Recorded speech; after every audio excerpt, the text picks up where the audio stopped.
Consequently, international forum and agencies have developed a certain framework to undertake a coordinated efforts. So decarbonization is one of the mechanisms that limits and reduce the amount of carbon dioxide emission into the atmosphere. It is a global economy. You will discover this decarbonization routes, support policies and regulations along with the required technological innovation in this informative webinar. Before starting, we are glad to inform you that we will be providing you certificate for participations to all the participants who attend the webinar till the end of the registered email ID. Thank you once again for being the part of this webinar.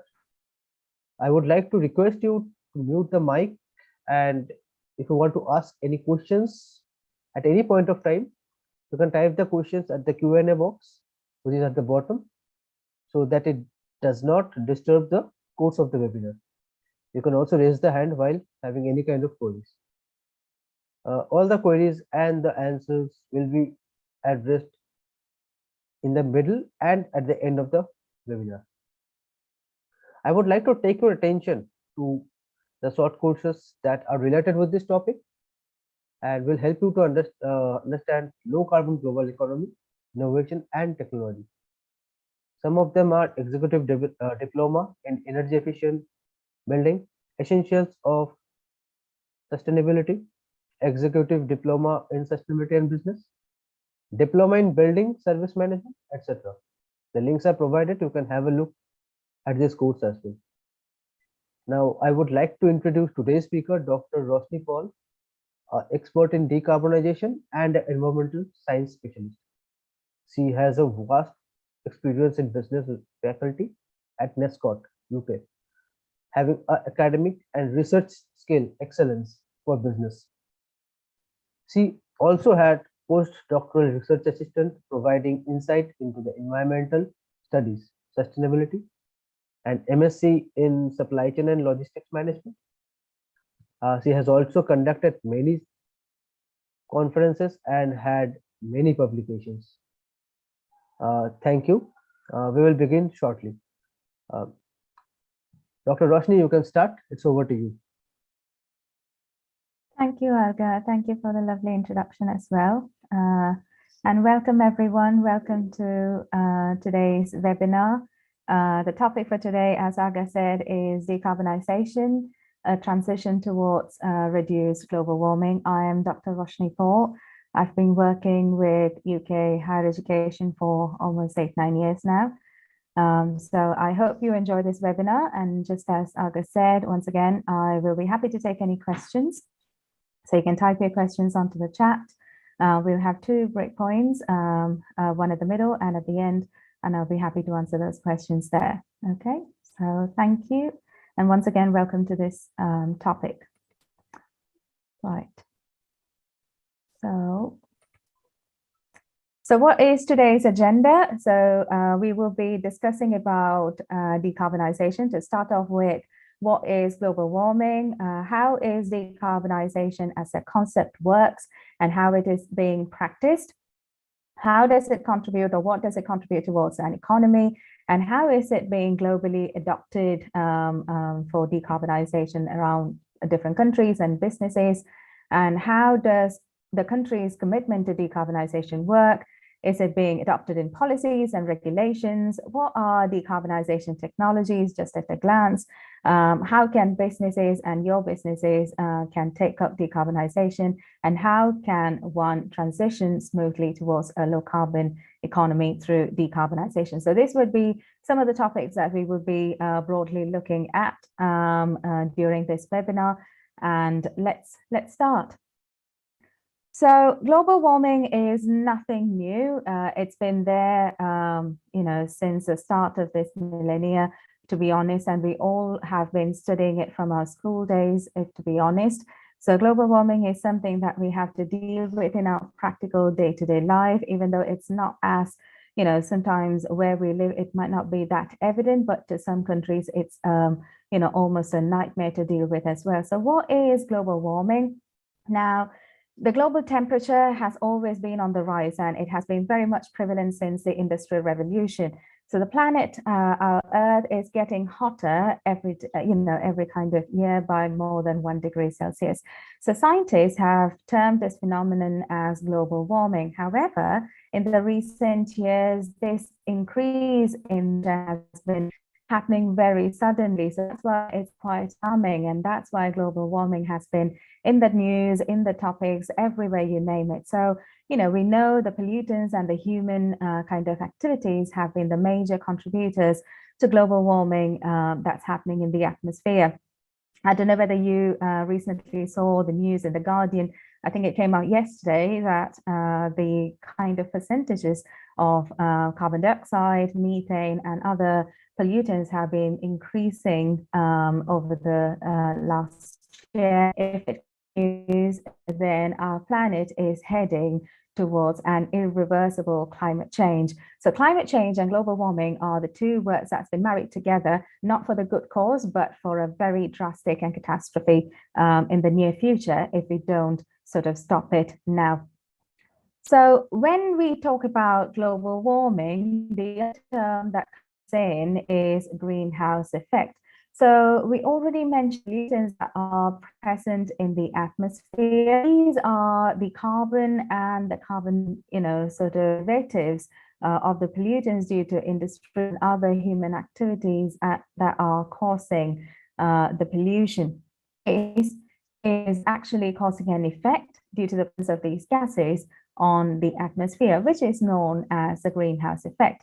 So the examples of greenhouse gases, or GHG, as they're abbreviated as, are carbon dioxide, methane, nitrous oxide, chlorofluorocarbons, synthetic fluorinated gases, etc. So the temperature increase that our planet is experiencing is mainly due to the increasing concentrations of these GHG gases. So climate scientists around the world agree that if the planet is getting more than 0.5 to 2 degrees Celsius, then our planet won't survive more than 100 years. So we need to limit the increase of the global warming, but 1.5 to 2, between 1.5 and 2 degrees, but mostly but up to 1.5 degrees. So that is kind of the agreement that we have as a government, as a country, as a globe, we have come to, which is known as the Paris Agreement. So this is taken from one of the studies which actually project how the global greenhouse gases in every year is, kind of not controlled, what can happen. So if you look at the graph over here, you can actually see that, by 2100, almost 60 to 70 gigatons of carbon dioxide emissions per year is expected. With the current policies, the increase in temperature could be up to 2.7 to 3.1 degrees Celsius, which is more than 1.5 to 2 degrees. So optimistically, if we need to keep it at 2 and 1.5, the greenhouse gas emissions should be very low, or between 20 and 30. So it has been historically between 30 and so we need to bring it down to kind of levels. So that's why it's quite imminent that if we don't do something about the global warming, or if we don't realize and if we don't raise that awareness, then it becomes irreversible. So global warming and its imminent issues, you always see floating ice, from the polar regions, and a very sad looking polar bear. So I've included that picture here as well. And it is a reality, and it is going to be a reality very soon if not being checked. So, global warming can cause serious effects to the biodiversity and the environment, such as, infectious diseases, droughts, floods, etc. And, and also not to mention other serious damages to living organisms as well. The WHO actually reports that 150,000 deaths per year is actually occurring due to climate change. And this number is reported to double by 2030. So again, we're not far from 2030. So again, it kind of raises that question, should we do global warming? So that's where kind of decarbonization comes in as one of the solutions that we can do. So decarbonization in theory and practice, how does it work? Where did it kind of evolve? Let's have a look at it in the next slides. So decarbonization as a concept is a term that is used for the removal of carbon dioxide, which is out there in the atmosphere. So that is simply what decarbonization means scientifically. So the concept, as I said, was introduced in the 2015 Paris Agreement, where they said that global warming is there. We cannot turn a blind eye towards it. So we need to limit the temperature levels between, maximum can be 2 degrees Celsius, but we need to limit, and our efforts should be so that we can limit it up to 1.5 degrees Celsius. So they came up with this overall aim of carbon neutrality by 2050.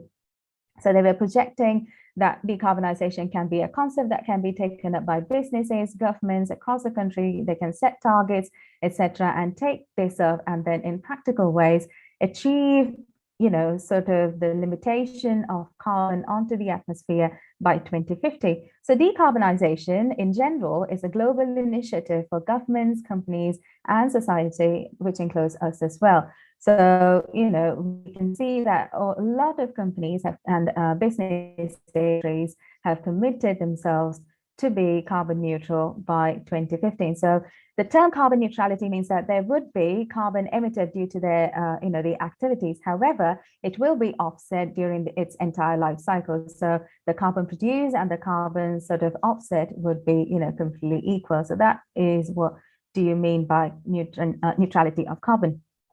So how can decarbonization, the concept is very nice, yes, we all agree, but how can this be done in practice? So that's where the commitments, and when governments, when policymakers, businessmen, etc., come and then openly announce their targets and commitments into the public, saying that, okay, this is what we are going to achieve, or this is what we're going to target for the carbon neutrality by 2050. So targets are created to reduce carbon emissions. This is taken up by the businesses and governments, which is aiming at the reduction of carbon dioxide primarily across different industries. And also in practice, what it can be done is by, shifting our mindset, by shifting the usage, or, by not using carbon rich mechanisms, but actually switching to the use of low carbon energy resources, renewable energy, and also getting to that zero net emissions from shifting to the fossil fuel energy to low carbon energy resources. So this is kind of the practicality which involves in decarbonization. So where does economy and decarbonization fits in? Now, decarbonization actually aims to develop a low carbon economy. Now, what do you mean by low carbon economy? This is very much different from a traditional economy. Now, traditional economy doesn't, kind of take into considerations how much of carbon emissions does it produce in its supply chain, or does it come in its entire supply chain, etc. But in a low carbon economy, it is based on sustainable actions. It looks into each of its, kind of supply chain. Where can it reduce emission? Where can it lessen its impact on the environment? So, and it is also, sort of tailored in a way that it reduces or focuses on reducing the global warming through its economical functioning. And it, finally contributes to the circular economy as well. Now, circular economy is another concept where it actually looks into the recycle, reusable options as well. So, together it actually works really a good platform for decarbonization of the concepts such as decarbonization to contribute to economy as well. So just to give you a snapshot of what we were discussing up until now, so decarbonization is removing, reducing, and finally eliminating carbon dioxide emissions completely from the atmosphere. Now, how can we do it? We can do it by shifting and reducing and optimizing the change from the fossil fuels and implementing renewable solutions. Why does this matter? Actually, it does matter because decarbonization is one of the practical tools that you can actually use to limit the worst effects of climate change. This was evolved in 2015 Paris Agreement, where to limit the global warming below 2 degrees Celsius was conceptualized. And when does it sort of project? It projects the carbon neutrality by 2050. And who does it? Well, ultimately we do it, but it's actually taken up by countries, businesses, and policymakers to incorporate it so that it can be well evidenced in their day-to-day functions. So that is decarbonization in theory and practice. Now let's look at some of the examples where this concept has been adopted by different countries around the globe. So global adoption of decarbonization. So, as I said, this originated in 2015, so not that long ago, in Paris Climate Agreement. The United Kingdom, or the UK, has been one of the first countries to adopt a decarbonisation strategy as well. So it published its decarbonisation strategy in 2020, and it has been expanding it ever since. And European Union have also generated their own roadmap to EU decarbonisation to achieve carbon neutrality by 2050.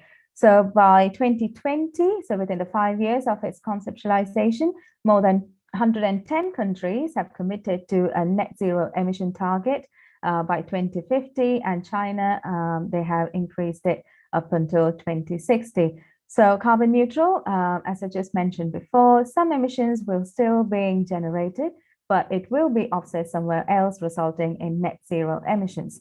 So, we have to think about the practical application of such a strategy, actually. So how can it be practically made possible? Yes, it's easier to talk about the strategy and the concept, etc., in simpler terms, but how can it be done without with financial implications? How does it affect the economy, etc.? So this again was taken from another study, which actually showed that we have to actually phase it out if we have to achieve a net CO2 removal. And actually 2050 is, kind of very soon. And we will look at it in a few examples later on as well.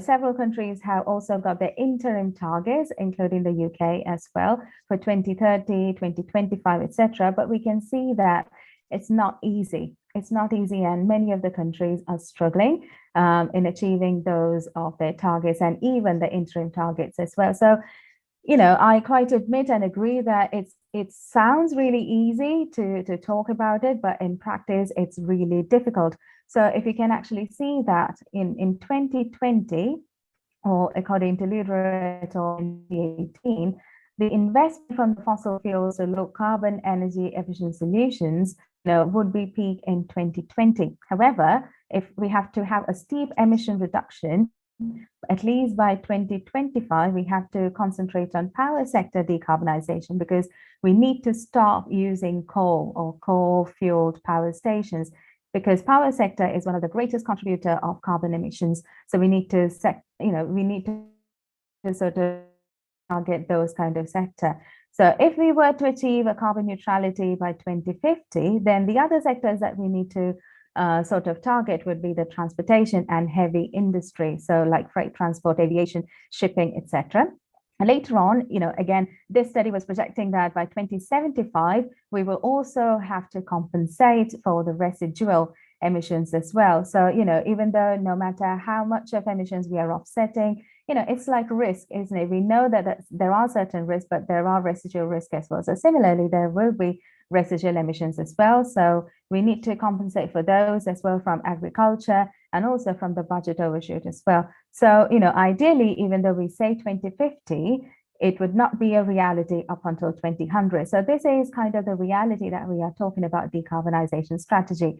So even though we have different pathways, even though we have different policies and incorporated into different businesses and governments, even having interim targets, it's proving to be really difficult with the kind of the way that our ways are progressing and the ways in which the energy demand is increasing at the current rate as well. So there was another study which were looking at the different countries' performances, how they were looking and how they were taking up decarbonization as well. So they sort of ranked 76 countries, up until the time. And so it was provided by Green Future Index from MIT. So 15 European nations actually ranked in its top 20. And one of the things they pointed out was that Iceland was at the top, the second place taken by Denmark, third place taken by Norway. The top 5 countries or top 4 countries were South Africa, Vietnam, Indonesia, and Japan. And Russia, one of the points that they made was Russia continues to concentrate on fossil fuels. And one of the stark reality that they pointed out in their study as well was that even though 110 countries, they have got their own goals, okay, their own net zero goal in compliance with Paris governments, but they are yet to actually make it implemented in their own policies, in their own laws, because it's good to have policies, it's good to have everything on paper, but then how do we actually make it law? How do we actually make it in our working day-to-day life? So that was what one of the making stark realities that this index pointed out as well. The other, on the positive side, what they also pointed out was that there are countries which had negative emissions. Some countries had already put it into practice in their law, but some of the other countries had also proposed it in the legislation in the coming nearby future. So countries were sort of divided into three different categories. So countries with negative emissions, countries with legally binding agreements, countries with proposed legislation in near future. So with negative emissions, countries like Suriname and Bhutan top. Legally binding agreements were Sweden, UK, France, Denmark, New Zealand, and Hungary. And with the proposed legislation was European Union, Canada, South Korea, Spain, Chile, and Fiji. And finally, there were also, many countries in policy documents, such as the United States, China, Japan, and Germany. So as you can see, countries are, some of the countries are implementing, they're already doing it. Some of the countries are, proposing it in their legislation. They have, and some other countries have already made it part of their law. So let's look at some of the countries who have got negative. So starting with a positive note, let's look at the country like Bhutan, who has negative emissions. So Bhutan, a country with negative emissions, have got their commitments or the plus points where, as I said, they've got negative emissions, which means that they receive more greenhouse gases from the world that it emits because they've got such a vast amount of forestry in their country, so that they can, sort of lock the carbon. So they're locking the carbon away up, because also, it's part of their lifestyle. It's part of the work that they do as well, because they mostly work in agriculture and forestry. And also they've got huge investments in hydropower as their electricity source as well. However, even though the country has got negative emissions at the moment, to continue like that, it will have to maintain its forest at least at 60% to continue with negative emissions. So again, that is one of the major challenges that Bhutan faces at this moment. And also with melting Himalayas and the landslides, how much of efficiency they can withhold for their hydroelectric power is also a really big question. So, countries like Bhutan, who has already got negative emissions at the moment, can be in the near future if not got checked. The next country that we're going to look at is the United Kingdom. So the UK have got separate targets for GHG emissions. They've got separate targets for how much a percentage should come from renewable energy, for how much of the energy use, energy consumption, and they've got their separate climate policies as well.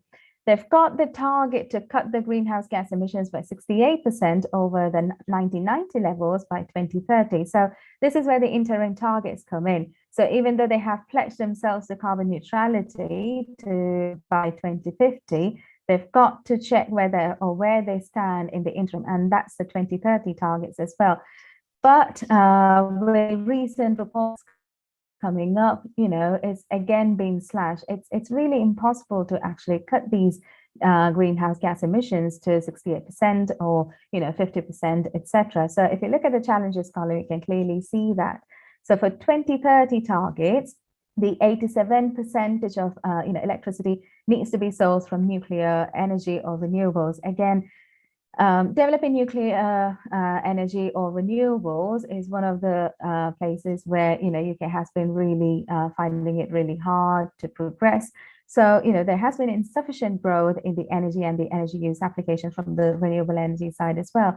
And also, even to achieve the 2030 targets, 43% of its cars needs to be electric. So we can see kind of a pattern emerging, even though countries have pledged for carbon neutrality, they have sort of focused on different sectors to achieve it. And even the price of the interim targets is like a wake-up call to them. Are they doing right? Are they not doing it right? Actually improve? Where can they, find efficiency, etc. So, I talked about the decarbonisation strategy that UK developed. So, what did it propose? Well, it actually gave a definition for decarbonisation, which coincided with the general definition. Now, it was one of the first economies to actually propose a carbon neutrality. The targets, the important thing to note is that the targets that they have, the sectors that they have targeted is energy, mainly from heat and gas, transport, industry, and agricultural sector. And, some of the steps that they have taken and the progress so far is that by July 2021, they actually published a report on the transportation decarbonisation plans and also for the industrial decarbonisation strategy as well. So how do they actually do it? So they were proposing that they were going to reduce, produce, offset, and buy energy with energy efficient technologies by switching the fuels to low carbon solutions and also by optimizing the utilization of renewable energies as well. So again, they also said that, we need to have interim targets and we need to review it and we need to audit it, every few years, because otherwise there's no point in having these targets alone if we cannot achieve them as well. The next country that we are going to look at a glance is Germany. So where is Germany standing with its carbon neutrality? The commitments that Germany has is, again, it's one of the countries, the first countries to adopt the climate action under Paris Agreement. It has passed out a law already to phase out coal-fired power plants by 2038. Another law actually was also passed for carbon pricing on transportation and heating. And it is one of those countries which continuously focuses on the progressing of renewable energy resources as well. So Germany has got good stands on those sectors as well. However, they've got their own challenges as well because the per capita greenhouse gas emissions on the energy use are still on the rise. And the transportation emissions are also concerning, even though they've got continuous progress on the renewable energy resources. The gross percentage of the contribution of the renewables for the final energy consumption is only 17.5. So it has to be, at least 25% or more than 25% to 50% to be really considerable. So the 17.5% at this rate is still considered as low. The other European countries are Sweden and France. So Sweden, again, they've got their own climate act and their climate policy framework. In 2017, Sweden set itself up for carbon neutrality, but they've been ambitious and they've said that, okay, we'll try to achieve it by 2045. But the good thing about their policies is that they're going to review their policies every 4 years. And also the focus is to reduce the 70% of emissions from ground transportation by 2030. So that's where the Sweden's commitments come in. The next country is France. Similar kind of commitments. France again has proposed that they will be phasing out carbon emissions. By 2022, they will no longer have coal-fired power plants. And in 2030, they will reduce the fossil fuel consumption to 30 to 40%. So, we can see that European countries, in addition to their own, kind of commitments and challenges, are still trying to do as much as possible to achieve the carbon neutrality by 2050 with their interim targets as well. So let's look at other countries around the world, such as the United States. Now, United States, at 2015 Paris Agreement was one of the, countries that was in controversy, and you all know about the story. So with the government that was in place at that time, it sort of, took itself away from that agreement. So, United States still as a country with a Biden government needs to still commit itself to the 2050 decarbonization goals.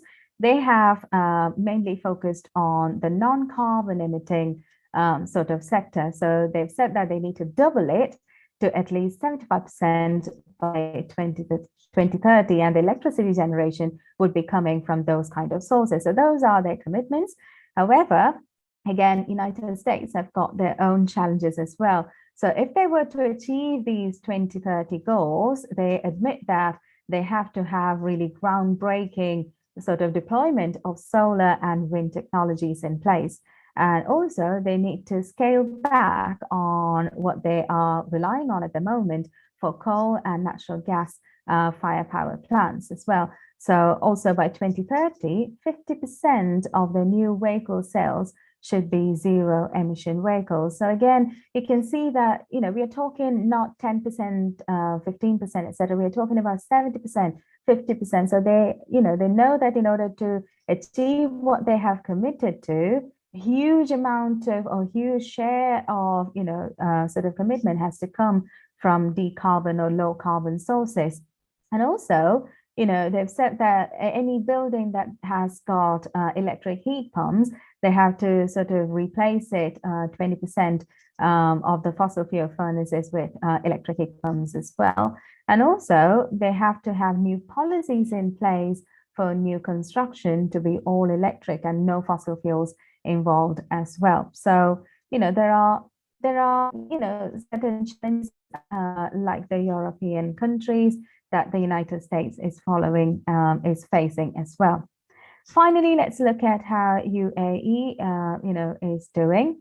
UAE is mainly focusing on, the building sector or construction sector. So UAE has sort of committed themselves to decarb construction industry. So they have partnered or have the partnership themselves with International Living and Future Institute. And, in 2018, this partnership came into being, and they are trying to achieve the net zero by 2015 and all buildings by 2030. So we've looked at different countries around the world. We've, looked at the different commitments. We've looked at different, policies they have in place, etc. So what do we actually learn from these countries' attempts for decarbonization? Now we can say that, and these are generic statements as well, okay? So making investments is really visible that they are trying to make investments in energy, or energy efficient solutions, and they're setting their own energy targets. So every country, they know what their positives are, they know what their challenges are, they know how much of finances are allocated for certain, targets. So they are setting their targets accordingly. And also we can see that, a shift is gradually happening, even though not at a pace that we would like to, but at least shifts are happening to low carbon renewable energy solutions. Awareness is happening, and awareness, is increasing on a daily basis, and at the same time, shares in wind, solar, and non-hydro renewable energy technologies is also increasing in countries like India, UAE, UK, US, etc.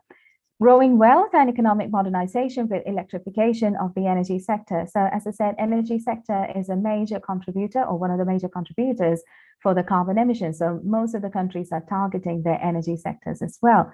So building decarbonization has been significant. However, transportation sector has to be improved. So we looked at the case of Germany there.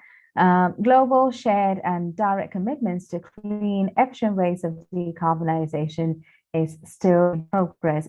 It's a slow need to admit that, but still countries are trying to attempts for decarbonization at a slower rate. But with the alarming rate at which the emissions are increasing, we need to speed up. And that's a kind of the reality that we are facing at the moment.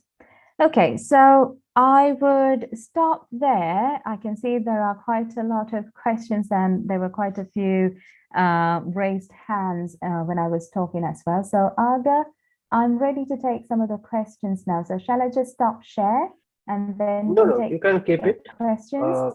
Okay. You can keep it. I'll just communicate some of the questions. Like there are few questions in the question answer box, and there are two questions from the chat box. So one of them is, what is the overall carbon emission of Africa? Is it low compared to other continents, and what should we apply? in the principle of Sorry, Argha, decarbonization. can you repeat the questions? Okay. Can you repeat the question? What is the overall emission of carbon emission Mm. in Africa? Is it too low compared with other continents? Why should we apply the principle of decarbonization In Africa. in Okay, Africa? so one of the things that we need to keep in mind, and also why when we look for the concepts like decarbonization, when we look for case studies for decarbonization, only countries like the European countries or developed nations actually pops up quite a lot. So it's a really good question, and thank you for that question. So at the moment, there is, I don't know whether you're aware of the food versus fuel debate. When renewable energy started its sort of its turn in the early millennia, the developed countries were focusing on, proposing about this renewable energy, the adoption of renewable energy, etc. Decarbonization also has got that kind of share as well. So my point is that industrial revolution favored the developed countries to achieve the developed status, okay? So that's why we are focusing more on the emissions of the deserts at the moment, because we don't want, countries like Africa, which are still in the developing status, not to, sort of suffer from, having additional targets, like, their emissions and etc., and to prevent them from getting onto that developed stage. So at the moment, even though Africa will have its significant shares in the greenhouse gas emissions, I don't have the figures at the moment, and I don't know, it's on top of my head at the moment as well. But yes, every country will have its own significant share. But there's a fine line between development and a fine line between adopting decarbonization and reducing the emissions as well. However, even having said that, there are many countries in Africa, even though they are still trying to develop, there are ethically aware businesses, and there are countries who are striving to be environmentally conscious efforts to stop their emissions as well, and to have lesser impact on the environment as well. So even though, compared to, I don't have the comparison because I don't know the figures, but yes, the emissions would be significant enough, but not as much as, the other developed countries. That's why the focus is more on the developed countries at the moment, but there will be in near time, the emissions and the targets will have to be adopted by countries around the globe. Another question is, what's the difference between carbon neutrality and net zero carbon? Okay, ideally both is the same, but as I said, carbon neutrality, when they mean is that, when you think about carbon cycle, when you are doing any activity, carbon will be emitted or carbon is produced, because ideally we are changing carbon from one form to another form. So there will be emissions, but when carbon neutrality is, talked about, it will be offset, or it will be taken up by, it will be negated by the other activities which happens in its in its life cycle. So that is what is meant by carbon neutrality. And net zero carbon means that if you take up the whole of the activities in a business or in any, sort of a life cycle, the total emissions should be zero. The net amount should be zero. So that's the net zero carbon. Yeah. Okay, rest some of the questions are in the question answer box, so I would like to get that only.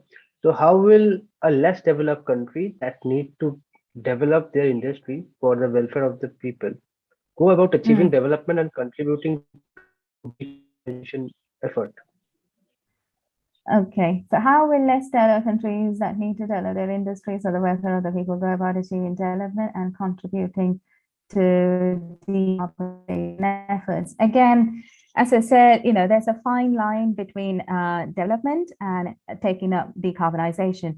As I mentioned about the food versus fuel, if you ask me what's important, is it food or is it fuel? Food is definitely important than fuel, isn't it? So it's the same like answering this question. So, developed countries have achieved their status with the emissions that they have produced in the past. So it doesn't mean that we have to, sort of put all the sort of focus onto the developing countries and, sort of burden them up with the targets as well, minimize them their targets. It doesn't mean that. To be really careful in mentioning that whenever you are thinking about developing a policy, whenever you're thinking about developing, it can still be developed, striving towards development in sustainable actions. That's the point, decarbonization concept, and more business are realizing this as well. But there's a better way of doing business. There's better way of achieving what about sustainable development is. And that's all about, where decarbonization puts it puts its place as well. So we can, even though I do agree,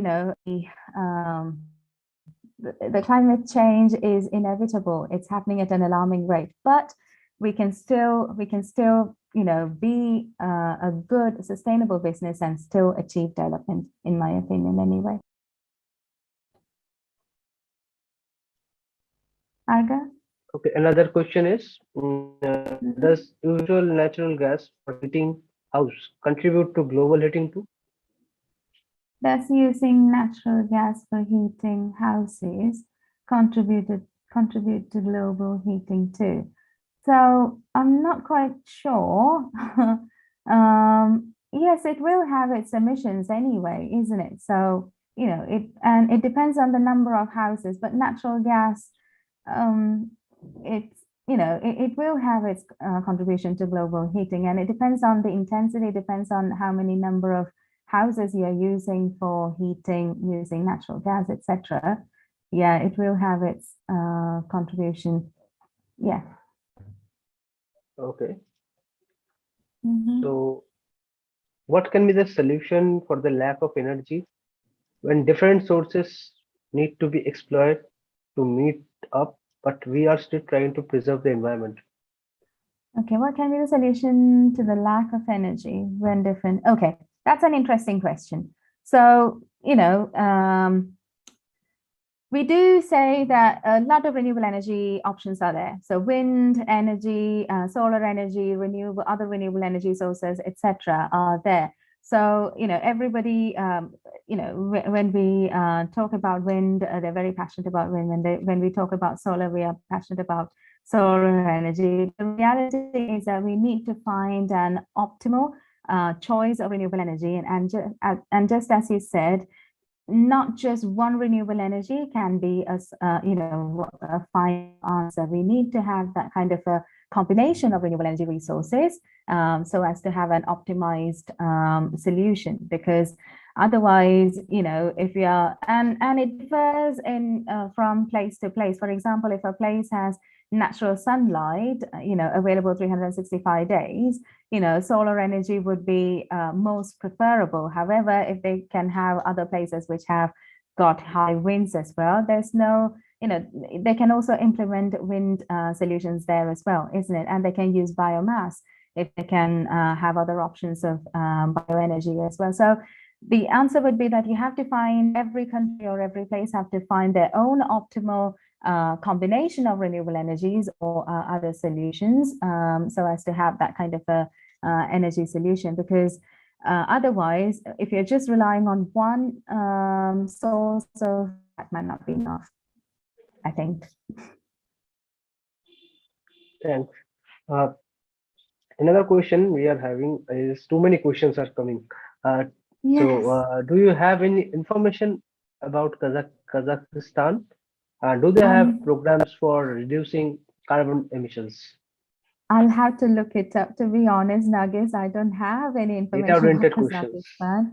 Yeah, so again, as I said, I've been working in the UK, I've been living in the UK, so I can answer those kind of questions, again, to the best of my abilities, to be honest. I don't have these figures on top of my head, but I can definitely look it up and I can send you if there are any reports. So, if there are any questions which are related to a particular country or a particular source of thing like natural gas, if you need that kind of emission pattern from natural gas, etc. I can look it up and I can definitely answer it to you in more detail.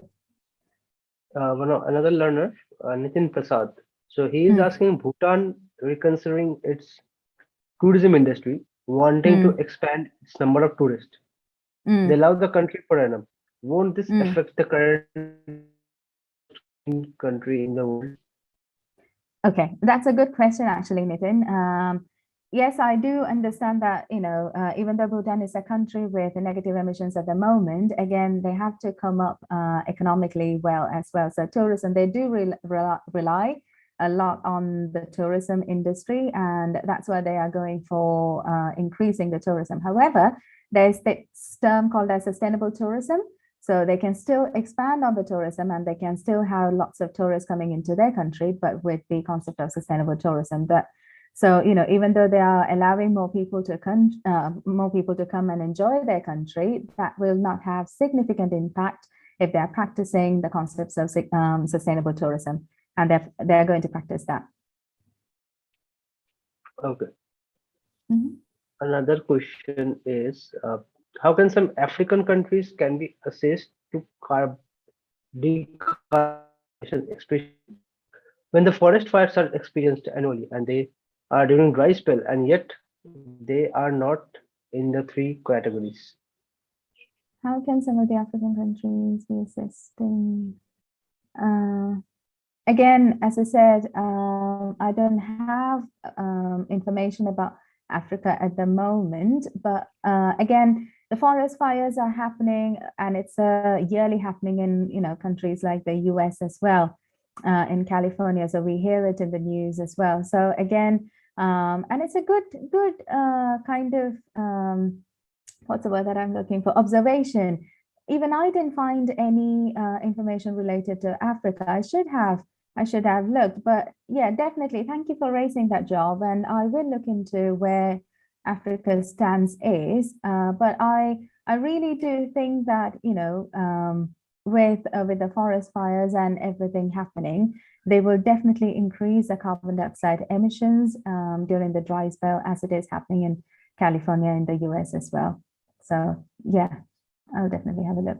And especially for those three categories, I think the reason why Africa was not there is because they were only considering 76 countries. So I did mention in that slide, isn't it? There were only 76 countries that were studied by MIT. So maybe that's the reason why Africa was not there. Another question, it's kind of interesting. What action as an individual I can do to contribute stopping the climate change? It's a very interesting question. That's a good question, Nugget. Well, in asking that, it's a good question. We can do a lot of things, actually. So things like, minimizing your energy usage is one of the best things that you can do. Look for sustainable, and green providers of materials. So, more and more providers are looking into sustainable energy solutions, sustainable materials like phones, etc. And the other tip that I was listening to the other day was also reducing the length of the showers, so reducing the water consumption, and then recycle, reuse, use the triple R's, etc. So every single thing that you do actually is contributing to stopping that climate change. And again, teaching this to our kids and our next generation is also a great thing to do. So, in that way, we can contribute to stopping the climate change. It's a good question. Thank you for asking that. The question from a learner: how can we measure the impact of renewable energies to fixing are still to be used produce this renewable energy material? How can we measure the impact of renewable energies to the fixing the global warming while the industries still there are used to producing?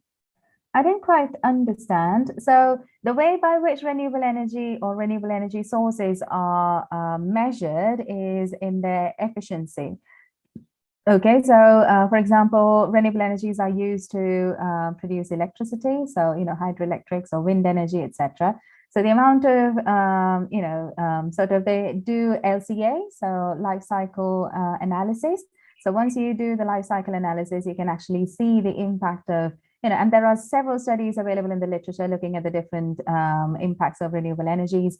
And, you can actually see which renewable energy is more suitable than the other. And again, it's a geographical consideration as well, which renewable energy that you're going for. But there are different and a variety of LCA studies that are, and techno-economic analysis as well. So, it's not just enough to be technologically efficient, but it has to be economically efficient as well. So that's where the efficiency of the renewable energies comes from. But there are many studies saying that. Yeah. Another question from Nestor: in carbon neutralization, in what way we can offset the remaining carbon? And is it possible for the developed country contributing much to the global warming compensate the third world countries who always suffer from the effect? Yeah. And, whenever, and I think that's why I've been telling this as an answer for the first and the second question as well. Whenever I propose the concept like decarbonization, one of the students, when I was teaching this in a university, one of the students asked me this question saying that, okay, I come from a developing country. You can talk about renewable energy, you can talk about decarbonization, etc. But then we have to use carbon to be a developed country. So how can you actually, stop us from being a developed country without using it? So, that's why there's always been that kind of a fine line whenever we propose such a solution. So that's why we always say, and that's why the sort of the, what's the word? The targets and the kind of the sectors and the countries that we discussed so far has all been more on the developed side rather than the developing countries. So, even though we say that, and we, I gave you all the examples of the developed countries just to show that, even though developed countries are doing the same, they are like the leaders at the moment. So, if they can do it, and if they can stop that kind of, impending climate change, they can still, be that kind of leader in that role, and they can impart it to the developing countries in future. So, in the coming countries, even developing countries can also join the line and, kind of make up their own targets as well. Okay. Another question is, what is the fate of fossil with the net zero emission of global roadmap? We have to stop using fossil fuels. That's the main answer. As soon as possible. But in order to achieve carbon neutrality by 2050, what they are saying that we need to stop using fossil fuels at least by 2040. Because, as soon as we stop fossil fuel consumption or the using around the globe, what will happen to the earth is that the carbon emissions, the carbon dioxide emissions will stop, So that's where fossil fuels play that kind of a crucial, critical role in the global map or the zero emission global map. Next question is, what's been the impact of the conflict in Ukraine on the decolonization effort and the target of European countries? Yeah, Hugo, that's a good question. And I think we have an energy crisis at the moment in European countries because of the war. We cannot turn a blind eye towards that. It's been affecting the UK and other European countries as well. So the targets at the moment, they remain unchanged, but they are still struggling with it. But as of I know, they haven't reduced the targets or anything. So what happens in the whenever they set their policies and etc. I said about the interim targets, isn't it? So 2015, this Paris Agreement came into being. 2020, 110 countries joined the the decarbonization concept and started making their own targets. They will check it at different points. So 2030 is one point, then they will check it in 2035, and then finally in 2050. So it happens in 2025, 2030. So 5, 10, 15 kind of years time. So the targets and etc. Within a country, they can review it on a 4 to 5 year basis. But as a kind of an agreement, it takes roughly about 5, 10, 15 years time. So at the moment, the targets are all remaining the same as far as I know. Okay, so you can continue with the webinar. We will have the question and answer session at the end. Okay. It was really nice to see all these questions. Yes, Lots and there lots are of lots questions. and lots Wow. of questions are coming. Okay, thank you, Argha. And thank you everyone for your questions as well, really interesting. Okay, so we've been looking at different countries and I've enjoyed, answering those questions as well. So let's just look into the different businesses or different examples of how different businesses have taken up these decarbonized concepts and policies and the regulations, involved behind this, etc. And finally, I've put together a quiz as well where you can kind of go and analyze your own, information and knowledge about decarbonization as well. Let's look at the decarbonization policies and regulations. So as we just looked at the different countries' examples, we have seen that countries have their own policies and regulations to meet decarbonization targets, have agreements with the 2015 Paris Agreement. They have got, European Union have got their own agreements as well. But however, as a part of the legislations, countries have their own policies and regulations to meet these targets. So the main focus is to becoming carbon neutral and achieve neutrality by 2050. If we look at last 10 years, or even if from 2015 to 2022, investing in clean energy, in renewable energy solutions has been the trend. So that's what we are seeing year on year.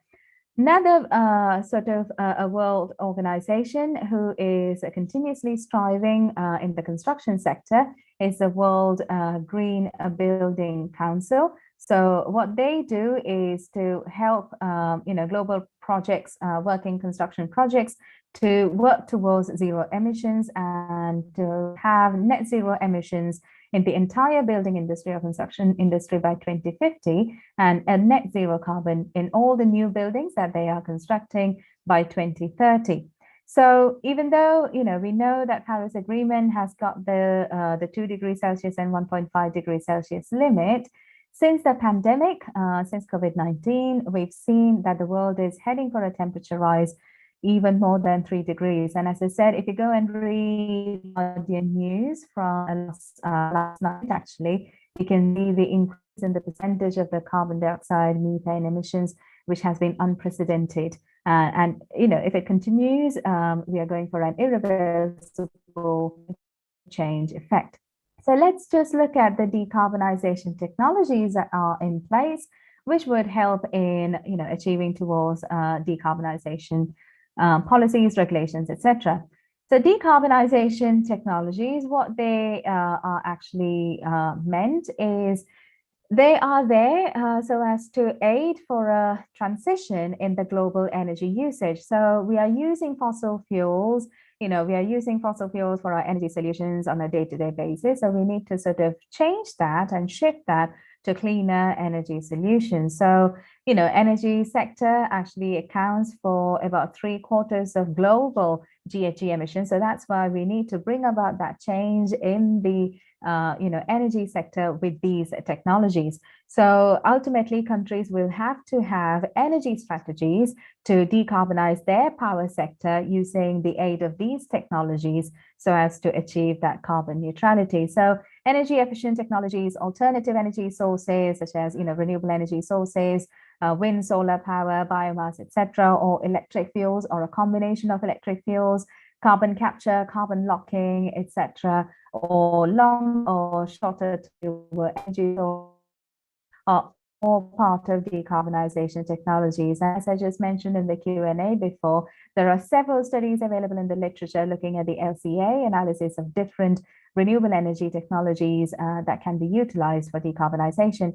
And also there's that element of techno-economic analysis as well, where the technology should be efficient in itself in the energy efficiency, but at the same time, it needs to be efficient in economically as well, so that anybody in any part of the globe can also utilize it as well. So the major sectors, apart from the energy sector, the other three using sectors are buildings, transportation, and heavy industry. So these sectors also need to use decarbonization technologies to bring about the. So what are the three ways by which technology can aid decarbonization? So they need to optimize, electrify, and finally decarbonize. So what do you mean by optimization? Now, optimization is the improved efficiency technology. So we know that certain technologies are there. We do have that. By meaning to invest in decarb technologies, we are not saying that we need to throw all of those away and find something new. No, we can still use same technology, but with improved efficiency by reducing their emissions by using low carbon, reduced carbon technologies, okay? Or shifting to electrical solutions as well. So compared to fossil fuel, electrification is a better solution. So shift the energy demand to electricity rather than the combustion of fuels, and zero technologies to generate electricity. So solution, again, we don't have to rely on burning of the fossil fuel to generate electricity, but we can rely, or we need to find zero carbon technologies to generate that electricity as well. So that's kind of the areas where decarb technology can aid the decarbonization pathway. So let's look at some of the examples of businesses around the globe who have come forward and committed themselves to decarbonization. The first company that we are going to discuss today is Coca-Cola. Its headquarters in Switzerland, and we all have had a Coke. The sector that Coca-Cola works is beverage. So one of the goals that it came and put forward is that they said that by 2040, it would like to achieve or it will have its commitment to a net zero emission across its entire value chain or its entire supply chain. So this is in addition to its interim sort of net zero commitment. So they said that by 2030, they will try to reduce the emissions in their production chain based on, kind of science-based targets of 25% reduction of emissions. And this is their interim target to be achieved by 2030. So how are they going to do it? So they said that they will look into their suppliers, okay? They will help their suppliers to reduce their emissions by using 100% renewable energy, renewable electricity, by using low carbon energy sources in its operational chain, and also wherever they are acquiring ingredients from agricultural ingredients, they are going to get the emissions, they're going to cut the emissions for those agricultural ingredients as well, and improve circular economy measures as well. And altogether, they're going to call this program a green fleet program. So they're going to look into every element of their kind of supply chain, and they'll help their suppliers and thereby achieving their carbon neutrality. Now, you might think that, does it actually matter? Actually, yes, it does matter, because the world's food system is responsible for up to 1/3 of global emissions. So I said energy sector is responsible for 3¼ Now food system is actually responsible for 1/3 of the global emissions. So and it actually comes from the supply chain of food and beverages alone. So if a company like Coca-Cola comes and pledges itself for carbon neutrality, obviously the competitors will also follow suit and will try to mimic what Coca-Cola is doing as well. So they would try to use their own mechanisms to achieve carbon neutrality, just like Coca-Cola. So Coca-Cola has been one of the companies that came forward as its first and is a leading in food and beverage sector.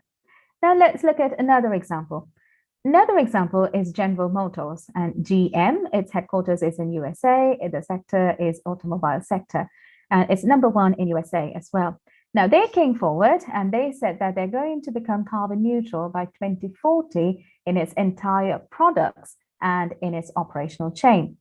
Now, why does this matter? Again, this is another sector which we, as just discussed, apart from the energy sector, transportation sector is also responsible for a lot of carbon emissions and GHG emissions. So if a company like General Motors is coming together for and being responsible for their own emissions, then the other companies will also follow suit. So as transportation sector is the largest source of US emissions or emissions in the US and contributes to over a quarter of global emissions, the importance of net zero commitments from a major automaker like GM cannot be overstated. Now, how did they say that they were going to use or do it? They said that to get to net zero, they will ramp up or they will increase the efficiency of its electric vehicles on offer. They will be investing $27 billion in electric vehicles by 2025 and source only 100% renewable energy to power its global facilities, and also collaborate with its suppliers to reduce supply chain emissions. So you can actually see that they are focusing on their own products, they're focusing on their own emissions. At the same time, they're also looking into their suppliers, collaboration with their suppliers, and grow together. Okay, so the second example. Now let's look at the third example. ENGIE. ENGIE is the main power company in France. It provides a lot of technical utilities. They came up by saying that, okay, they will commit emissions better in 2045 rather than in 2050. And they said that they're going to, achieve it by scaling up renewable energy capacity, and they're going to exit coal in markets in 2027 and deepening its involvement in renewable gases like biomethane and hydrogen. And we know, there are different uses of biomethane around the globe, and hydrogen, even though it's very difficult to store hydrogen, a lot of applications of hydrogen is still, considered as a good investment for energy production. So they were going to, ENGIE has, committed themselves to that kind of a goal by using the mechanisms. Now, even though it looks very less, but if companies like ENGIE comes forward, other energy producers would also come forward with their similar commitments for decarbonization. Now, another example is that of Nippon Steel. Now, heavy industry, if you remember the from Lauder et al. In 2018, heavy industry is also one of the contributors towards GHG emissions. That's where, people like Nippon Steel, which has its headquarters in Japan, has committed themselves to a goal of a carbon neutrality by 2050. And they have an interim goal of reducing emissions of 30% by 2030. Okay. Now, how are Nippon Steel going to use it or going to do and achieve it? They've said that they are going to build up on their existing programs, and they're going to implement more and more to implement hydrogen, enhance the energy efficiency. They're going to develop electric arc furnace plants, use more carbon capture and storage facilities, and also you create 100% direct hydrogen reduction in steel making process. So Nippon is one of the greatest, kind of its leader in steel making. So, it actually means quite a lot because steel represents 7% of the world's energy sector's carbon dioxide emissions. So if companies like, Nippon Steel commit themselves to net zero, it's crucial that other companies would also follow suit. Right, different states and different countries have been the global leaders in committing themselves to, carbon neutrality, and we've looked at how they're going to do it as well. So I think, by this time you would all have understood that 2030 is kind of a good time to check how these people are actually doing, and in 2025 as well. So, look out for their reports, how they are publishing and how, they are kind of coming up with their own kind of commitments and how they're achieving these commitments as well. So let's look at the transition towards a low carbon economy. Now, one of the ways by which a low carbon economy can be maintained is with the tie-ups with the governments and the companies, that they understand these targets, commit themselves openly as well. So that's where IRENA and Alliance for the Industry Decarbonization becomes very much important. So the International Renewable Energy Agency, IRENA, and Siemens Energy with 13 other companies came together and they launched this alliance for globally for industry decarbonization. So what their aim was that, they understood that 25% of global GDP is produced from industrial sector and 28% of GHG emissions is coming from industry. So industries needs to understand decarbonization. So they have to achieve net zero ambitions, and only then countries can achieve their carbon decarb goals as well. So this alliance actually allows any public or private firms to function as a stakeholder in energy, if you're working in any energy intensive sector. And if you've got your ambition to decarbonize your activities, you can definitely, sort of ask their advice. And the alliance actually aims to help the industries to come with their own commitment in pursuit of the Paris Agreement. So the 13 different companies that have are co-founding members are Siemens, in addition with Siemens are Enel, Tata, EDF, Tata Steel, Technip, JSW, Sable, Katanga, Roland Berger, Repsol, Equinor, Eni, and Taka. So, as you can see, more and more companies, more and more industries are joining hands so as to achieve decarbonization. And again, you would think that why does this actually matter? Well, if industries, are coming forward, which are sort of the backbone for any country's economy, so having a decarb industry would actually make that country achieve their decarb goals as well.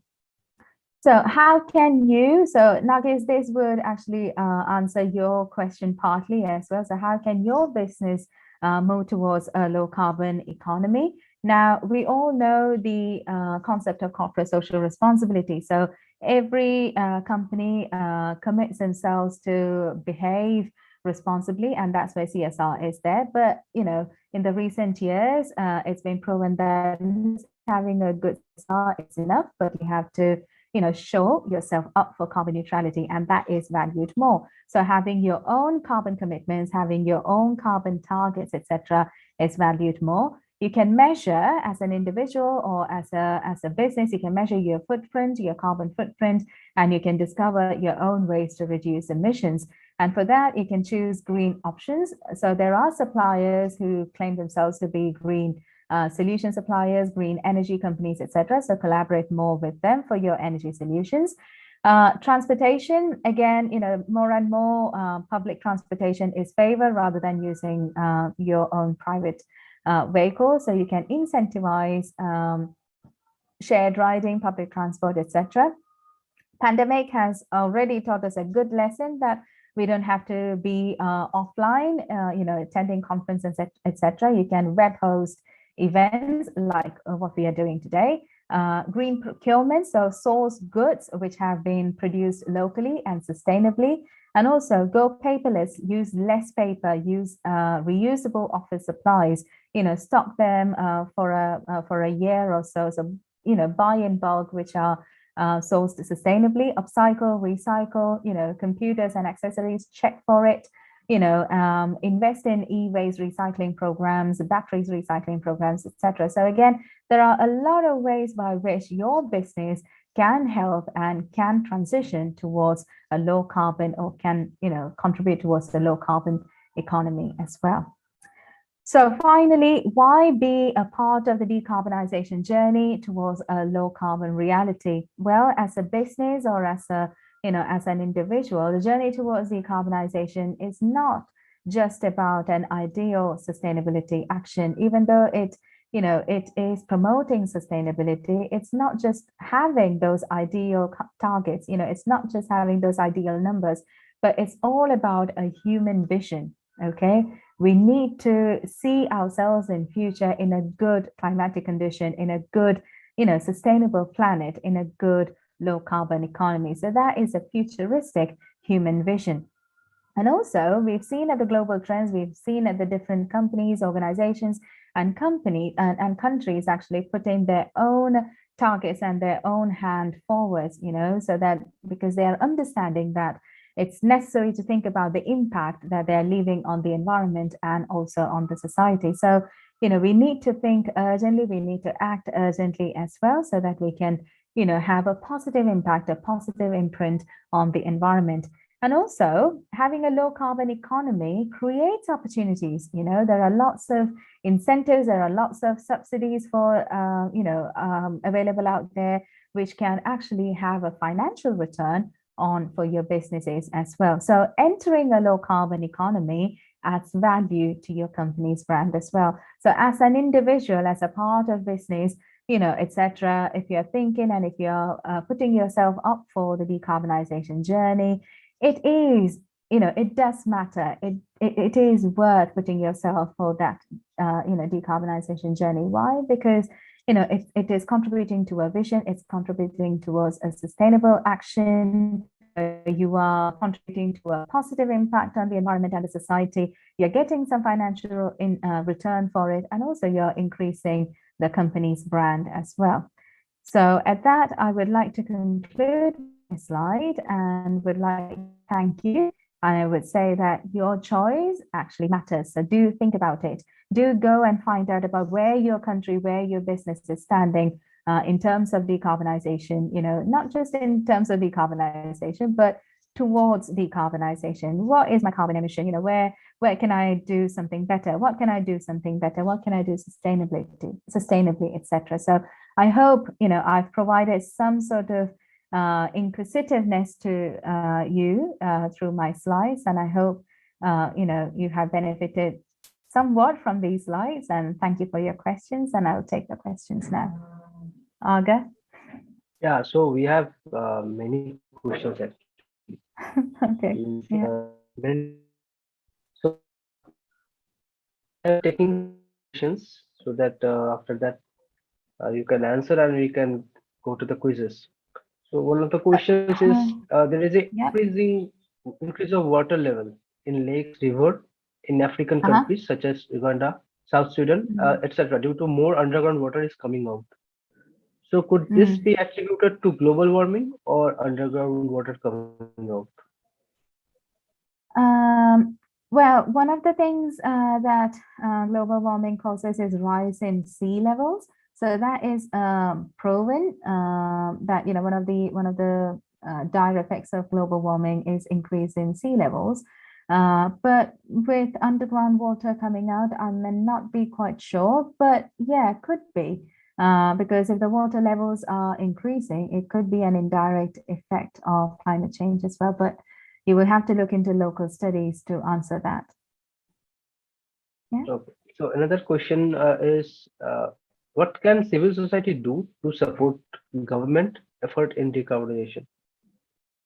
Okay. So again, as I said, governments put these numbers up, or they put these targets up, but it is ultimately down to the citizens to actually put it into practice, isn't it?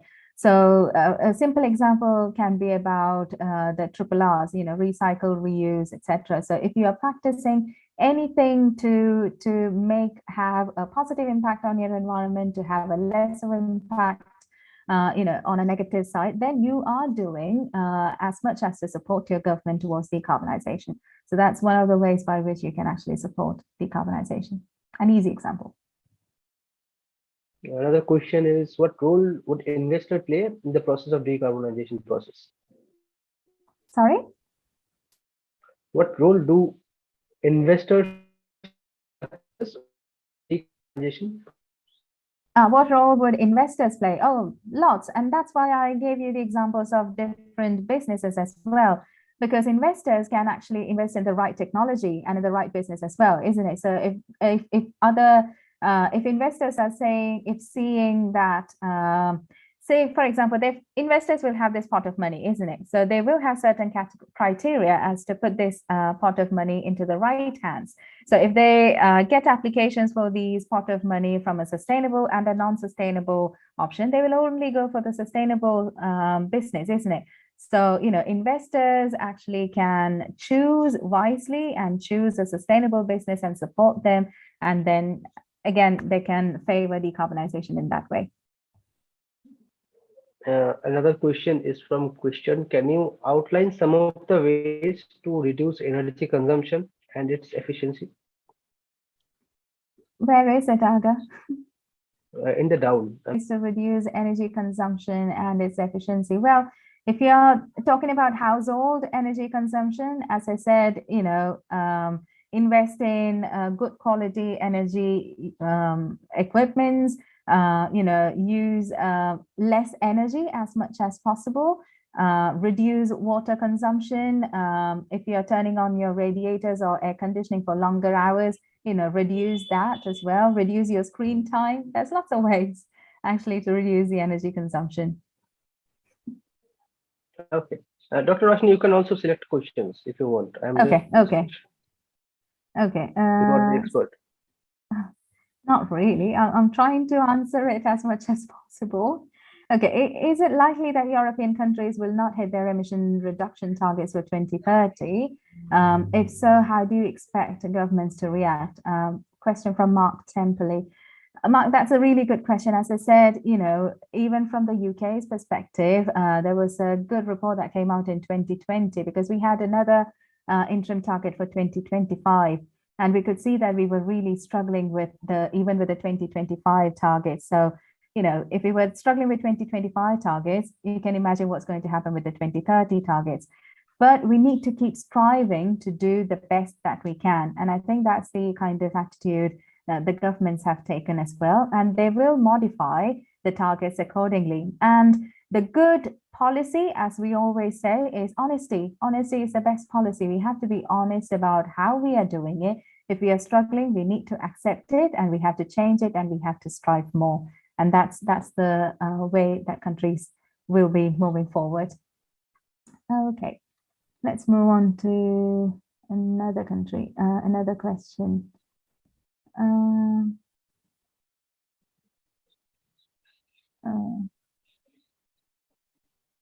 Okay, Edmund, what's the strategy for developing tackle decarbonization? If developing countries continue to not meet targets, for example, the political system in Brazil is favors farming over preserving the rainforest. Maybe developed countries should be planting their own forests instead of building skyscrapers. Yeah, so I think, so what's the strategy for developing countries to tackle decarbonization? As I said, at the moment, the strategies, the targets, etc., is put forward by developed countries, and they are trying to be leaders in that area. However, if and again, this problem, or this has come in the near past. So as I said, it's only started in 2015. And it's sort of starting to evolve as we go on, and it's a learning curve for the developing countries and also for the developed countries as well, isn't it? So if the developing countries continue to not meet targets as well, we still have to go on, and we have to sort of edit the targets and see what we can achieve, and then strive for achieving more in the coming future as well. I think I am answering the questions as much as I can. Okay, Argha, do you want to select another question? Any questions? All the questions are, I think, are interesting. Let me see. Okay. So there is one question which was in the chat box. Let me just take it from there. So like, it's an electric car. In my country, Ethiopia is striving toward climate change, doing many things in planting so many plants and inspiriting the electric cars. So is it a good method? Sorry, I didn't get that. Okay. Comment, I think. I don't know whether it's a question. My country, Ethiopia, is striving towards climate change and doing many things in planting so many plants, and it's imparting electric cars. Okay, yeah, that's okay. I think planting trees is always a good solution, but then how many of those plants, and again, the area that is still being conserved do play a critical, kind of a value. And I think that's where preserving what we have or already got is more important. And also we need to think about the future as well. So if you're planting more trees, if you are going for the electric options, etc., then you're going, at least the country as in itself is going in the right direction, isn't it? Yeah. Another question is, how can we solve two gaps on climate change, mitigation and climate pledges? I don't know, that's a very generic question, isn't it? Well, there are different options of tackling climate change. And I think it depends on what element of climate change are you trying to find solution for is what we need to be focusing on. So the more focused the area is, the more focused the solution will be. Yes. Yeah. So these are there are many things. There are many questions are coming, like electric cars, unavailability of electricity generation, lack of awareness, and lack of supporting infrastructure, particularly in the rural areas, are the common problem in ancient African. So how can the rest of the world help Africa overcome these challenges? Yeah, so I think there were quite a few questions on Africa as well, isn't it? So unfortunately, I didn't present much on African information. I would definitely look up for information on those, and definitely you can contact Argha, and they will be hosting future webinars specifically on African information as well. Focusing more on the African region will be give a better idea. Yeah. So that will be a better idea, I think, Argha. Yeah, thank you so much for all the questions on the chat as well. I can see there's quite a lot and lots of positive feedback as well. So that's quite nice to see. And thank you everyone, who has contributed to the question and answers, and also for the chat as well. And again, as I said, I am still learning, and decarbonization is a very new concept. And you are the future as well, and we need to work together. So that's the main point, isn't it? We need to understand every element. We need to increase the awareness. We need to, learn from other countries. It doesn't matter whether we are part of a developed country or a developing country. As much as we can do, it matters. And, that's where Bhutan, even though it's a very small country on the globe, it's having negative emissions, and it's trying to remain so as well. And that's why I gave you that examples, even as a developed country and a developing country, they have their commitments, and we do understand their challenges as well. And that's what we need to understand. Whenever a new concept is being proposed, we need to be preparing ourselves for the challenges involved as well. It won't be easy. There's no straightforward for anything. We need to learn it, and mistakes will happen. And countries have learned from the mistakes as well. So even though there are interim targets, and if countries are struggling with it, we just have to hope that countries will, sort of understand from it, and, and make it better in the near future as well. Yeah. So you can share the quiz link if you want. Okay, so I will do that. I'm sorry if I haven't answered your questions, but definitely, as Argha said, there will be more focusing on the African elements later on. But at least I've given you insight into what is decarbonization, and why does it matter, some examples, and these are all for you to think about, and you can go and read about it later as well. So without any further ado, I'm going to put the link. So let me stop share for a minute, Argha, and then let me get the link from the chat, from the slide, and then put it onto the chat. And it's a very simple quiz, and you can go and play it and see how much of these factors Again, as I said, it's a very generic quiz. You can play it. Some of the things are very generic, and some of things are very much focused as well. So I need to make it to everyone. Okay, let me share it again. Okay, there you go.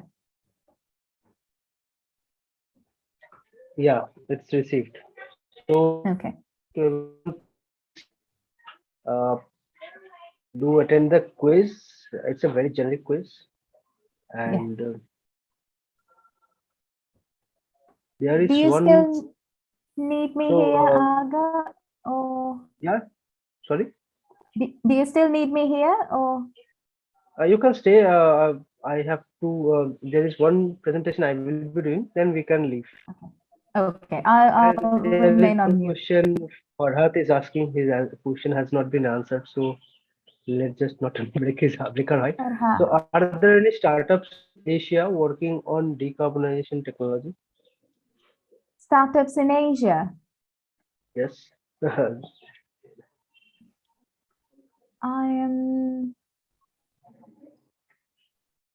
I'm not quite sure, Arga. I wouldn't know about those very specific questions.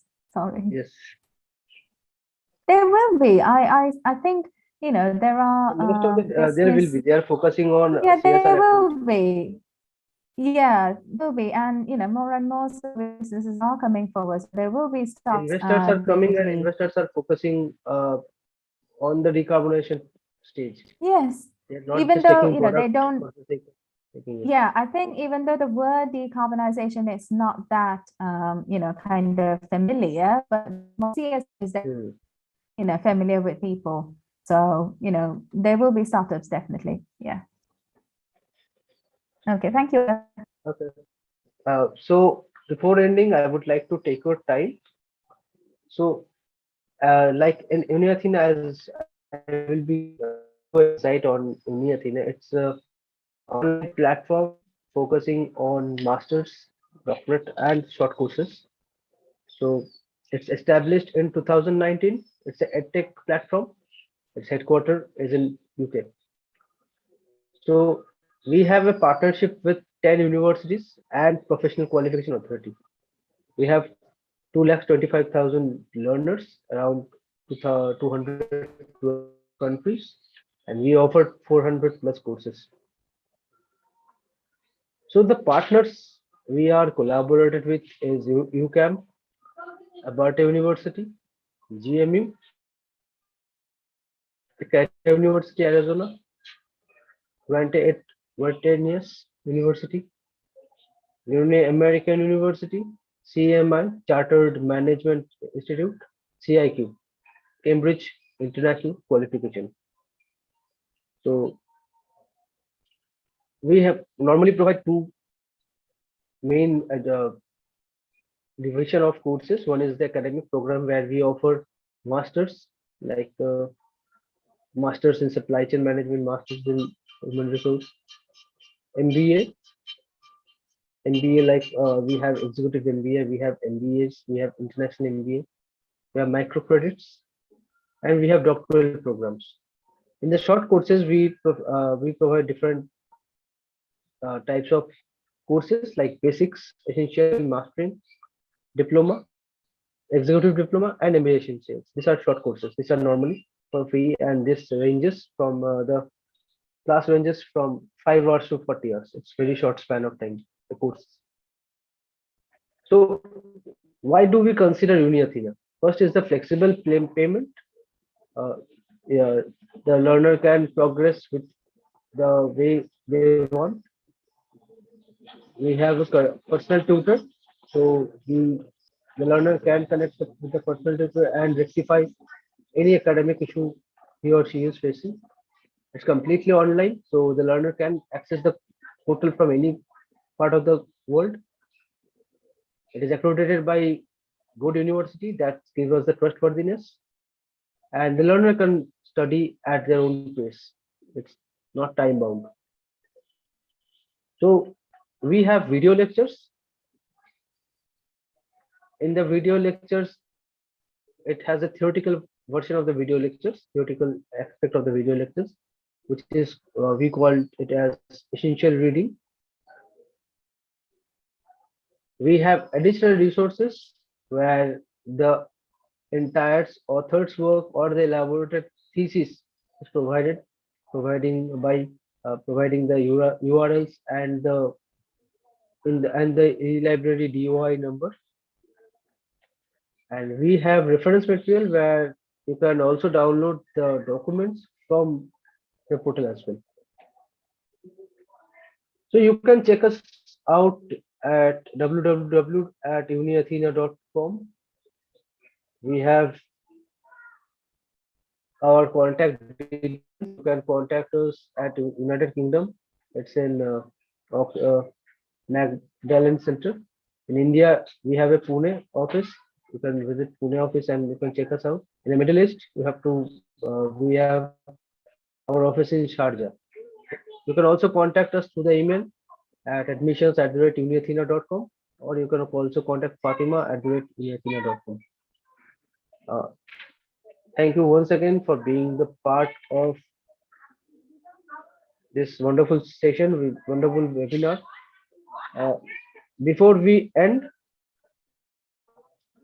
I will like to take your time once again. Once again, let me remind you of the short courses we are related with the topics. We have Executive Diploma in Energy Efficient Building, Essential Sustainability, Executive Diploma in Sustainability and Business, Diploma in Building Service Management, etc. Do check us out.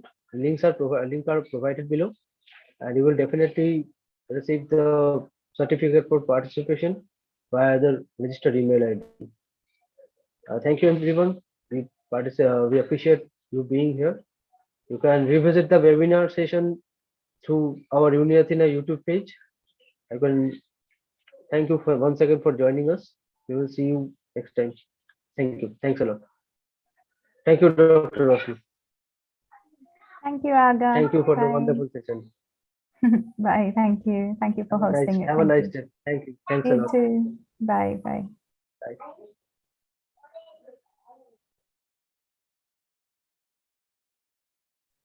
Bye.